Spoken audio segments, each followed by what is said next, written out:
Et bonjour à tous, bienvenue dans cette partie 3 de Panique sur le Titanic pour découvrir la solution.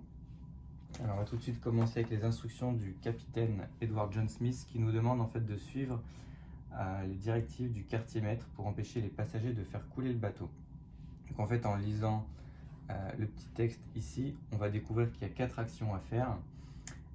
Le fumoir, le générateur, l'engrenage et les canaux de sauvetage.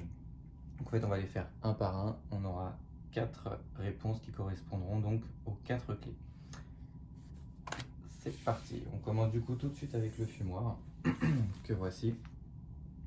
Alors le fumoir, il va falloir, donc il y a les instructions au dos, ça vous avez déjà deviné. Nous avons beaucoup à faire. Tout d'abord placer les 5 lanternes de façon à ce qu'elles éclairent la totalité du fumoir.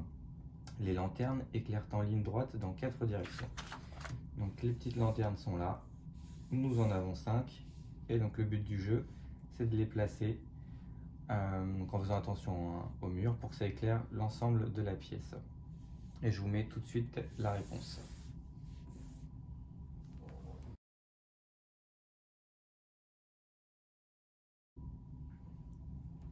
Et donc finalement en fait on se rend compte qu'on a placé nos lanternes sur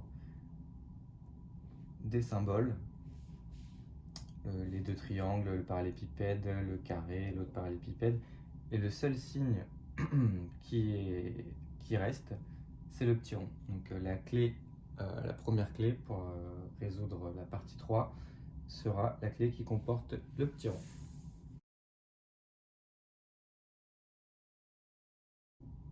Et on s'attaque sans plus tarder à la deuxième clé qui concerne le générateur, donc celle-ci. On a des petites instructions en fait qui nous montrent que finalement les diagonales sont interdites et pas le droit de croiser les fils. Et il va falloir relier les boutons ensemble. Donc en fait si on plie le papier sur les pointillés, on obtient ça. Et l'idée en fait, comme ça nous est montré ici, le bouton bleu est connecté avec le bouton bleu via un fil. Il va falloir en fait connecter l'ensemble des boutons avec les autres couleurs sans ni les croiser ni faire du diagonal. Et la solution se trouve juste ici. Hop, un petit effet claquement de doigts.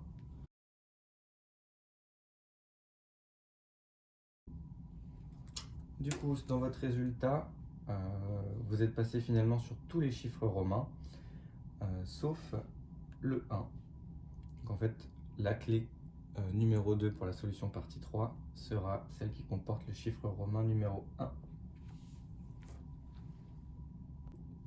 Tac, ensuite suivant les instructions du quartier maître, il va falloir s'attaquer à l'engrenage. L'engrenage ici, avec la petite règle du jeu qui nous dit que le matériel est rouillé, remplacer les parties rouillées par des pièces de rechange. Absolument toutes les pièces rouillées doivent être remplacées. Hop, on a les autres pièces ici. Et vient un joli jeu en fait d'encastrement. Vous allez voir que je vais tricher dans un instant. Tac, ça vous donne ça.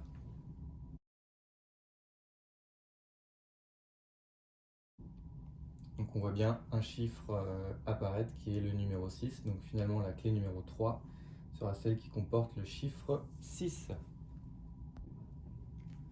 Et on termine avec les canaux de sauvetage. Donc le quartier maître Rob nous dit finalement les passagers doivent être séparés en groupes pour remplir les canaux de sauvetage. Nous n'avons que 4 cordes et elles doivent être tendues en ligne droite d'un crochet à un autre pour séparer les personnes. Donc voici notre bateau.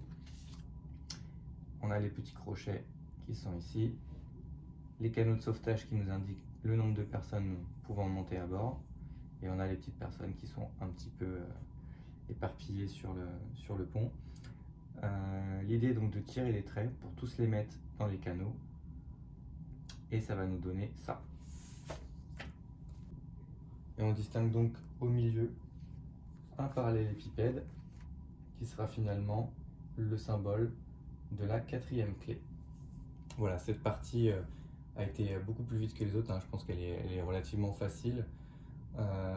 J'espère que la vidéo vous aura plu. Si vous l'avez aimé, n'hésitez pas à mettre un petit like et à vous abonner.